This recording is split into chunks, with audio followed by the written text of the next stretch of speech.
Congratulations. I am an OG Garfield fan, and I thought this was such a fabulous take on the character who's so iconic. But Thank I you. feel like I failed as a parent because both my boys didn't really know who Garfield was. So I'm Oh, curious in wow. your case, with your son Jack, especially, because my guy is turning 10.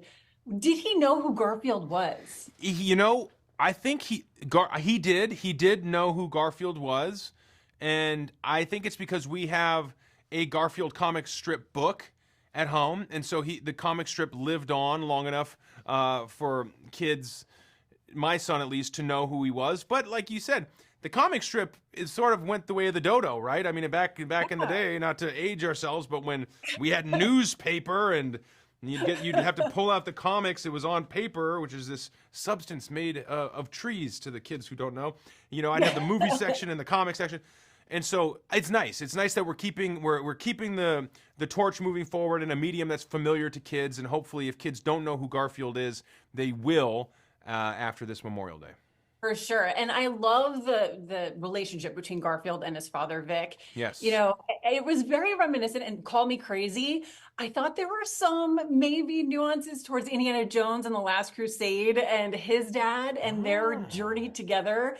And I know in Mm. real life you've talked about your complicated relationship with your own father that a lot of us 80s, 90s kids can relate to as well. Yes. So I'm curious in your own parenting how you've decided or what is your style of parenting and how do you stay middle ground between the Vicks of the world and the Johns of the world? Oh, that's such a good question. Um, I rely heavily on my partnership with Catherine, and I don't want to.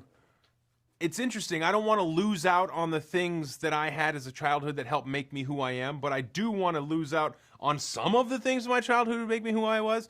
As a kid, we didn't have much, so it was easy to, it was easy to defer gratification. I think there's a certain strength in not giving your kids everything. But at the same Yep. time, my parents gave us everything they could give us.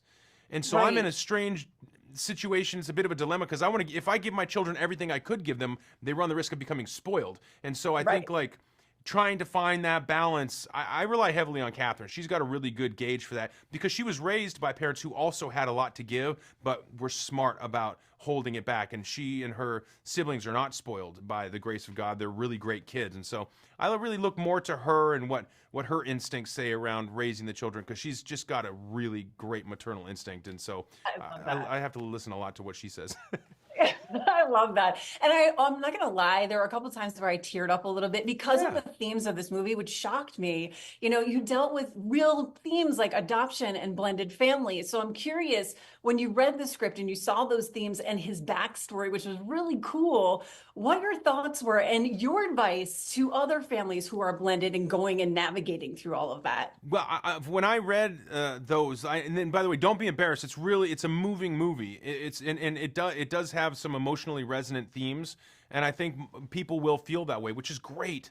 I was relieved because it's really hard to take a comic strip and turn it into a 90-minute movie. You need to focus on something that's a dramatic through line. If you take away all the action, the adventure, the jokes, the songs, the dance, and all this stuff, what is the story that if this was a drama, it would be about? That's always the key to a great action or comedy movie.